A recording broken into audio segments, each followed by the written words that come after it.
దానికి తోడు దేశవ్యాప్తంగా ఉన్నటువంటి ఈ దఫా వీళ్ళు వాడింది ఇన్స్టా. నరేంద్ర మోడీకి ట్విట్టర్లో ఫేస్బుక్లో మంచి ఫాలో అప్ ఉంది.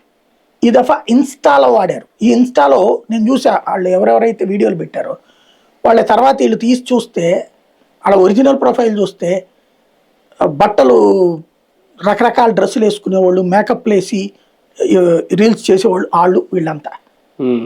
వాళ్ళకి అక్కడ నిజంగా కనుక ఆయన కర్ర పట్టుకుని ఎంట పడితే అయిపోతుంది. కానీ ఎవడు కర్ర పట్టుకుని ఎంట పడకుండా జాగ్రత్తగా వాళ్ళని వాళ్ళు బూతులు తిడుతున్నా ఫక్ అంటే ఏంటండి ఆ పదంకి అర్థం ఏంటి మీకు తెలుసు కదా.